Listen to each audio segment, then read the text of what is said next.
Hey there, everyone. This is Dicebag, and today I'm going to answer the question, how do you make a blob look interesting? That perplexed me for quite a while while I was designing these sets of creatures here, so let me present to you Slop-Eye, Slughoop, and Slugamush.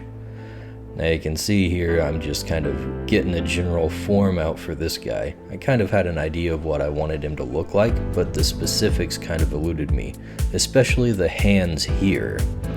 You can see I'm really fidgeting around with this. Eventually, I decided to just copy something that was already out there to look for. I looked up a picture of Popeye, as you may have guessed by the name I just told you, and I kind of mimicked his goofy looking forearms as a model for what I wanted for this guy, and I think it worked out pretty well. It gave him a nice little visual gimmick to go along with just his blobbiness. So that was kind of a stroke of genius, I feel like. Not that I copied it, but merging that with the blob really set me into a kind of... it put me on the right path is what I'm trying to say, I guess. And that's where the rest of this thing started falling into place very well. Now we want to have him very goopy looking, and that his eye right there, that's another thing I really like about this design.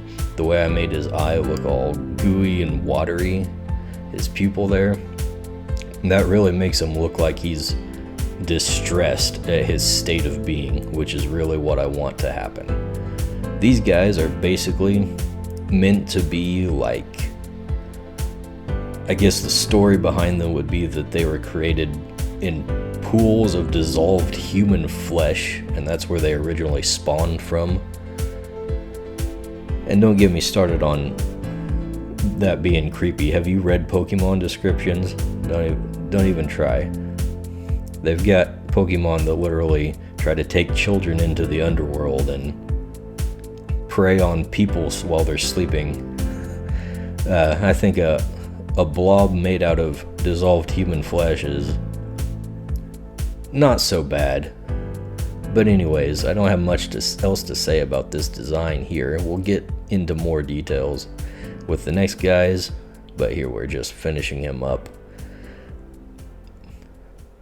cleaning up the design, getting him ready, and then we'll move on to his evolution.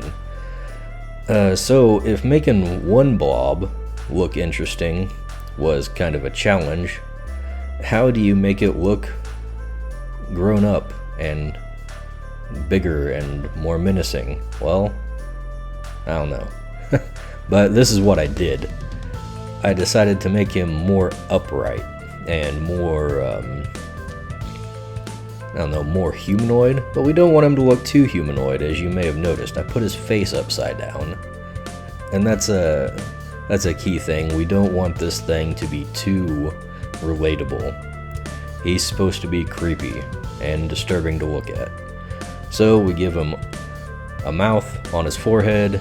His eyes are off, and we're just gonna make him look real creepy here, and it'll look distressed too, like the other one. And of course he's got the big old Popeye forearms. That's a gimmick that stays true throughout the entire Metamorphosis line, but I was kind of going in the direction of making him more and more humanoid, and that didn't really pan out. And that's a good thing, actually, because another creature that you would have seen in the opening picture is Glubble, and he is another slime-like creature that has a kind of a different design path that we went down, but his ultimate metamorphosis is like totally humanoid. So I didn't want to just copy that, definitely not. We wanted him to be unique. And here we'll get into the coloring here, and we'll have something else to talk about here.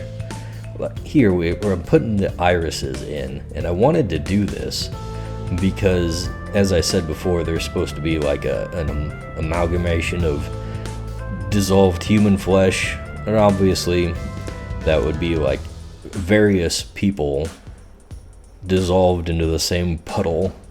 So I wanted to give him some heterochromia going on there, not because he would naturally just have different eye colors, but because he's literally made up of different people.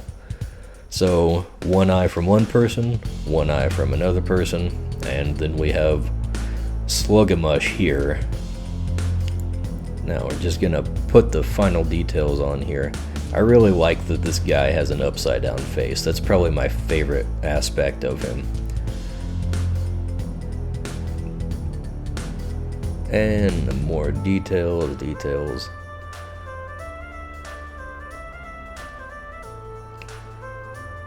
What else can I say about this guy? I think most of what we're going to be talking about is with the last guy here. So we'll just let this run. Here we're finishing up, and on to the last guy. This is Slugamush here. Now you can see I kind of still go with an even more top-heavy body for him. Like I said, trying to make a blob look unique is hard enough. Trying to make it look unique and still interesting while maintaining the same visual gimmicks, well, that's tricky. So we didn't want to go completely humanoid with him, or even more humanoid. So what I did was kind of continue the progress, not in the sense of him looking more humanoid, but just in the overall, the visual weight of him. So he starts out very bottom heavy as Slop Eye, and as he gets to Slughoop he gets pretty vertical, and now he's got most of his weight in the top. It looks like he's very top heavy. He looks kind of unstable. You'll see how unstable he looks here in a minute. We maintain the same mouth because I think I like that. I like the mouth. So all three of them have a pretty similar mouth. It makes them look distressed and out of their minds, really. That's what we're going for. They do not like their existence as it is. So again, we had to double down on the Popeye arms. That's why he's got 4 of them now. He's a slime and he's ready to slug you. He's Slugamush. And so what would his slime do if it wants to get bigger and badder and do more damage? Well, he can make whatever he wants out of his body. He'll make more bigger fists. And here you see I'm going again for the irises, but I don't really like it on this one.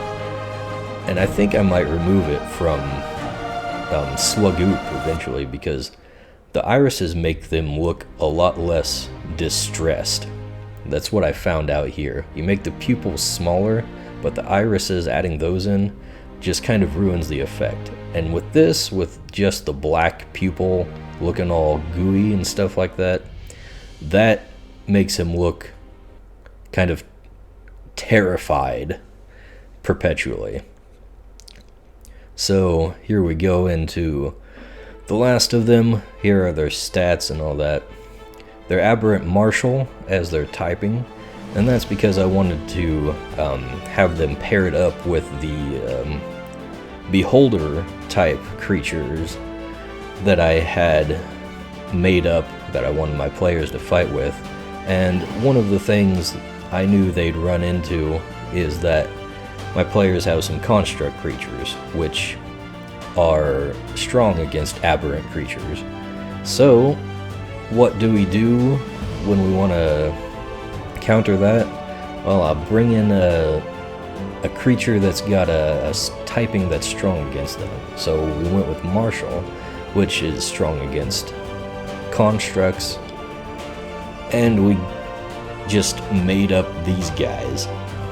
I wasn't really sure what I wanted to do exactly at first, but once I decided to just go with a blob and throw fists on it, that's when things kind of really took off. So that's all I have to say about these guys. So thanks for watching, guys. I'll see you later.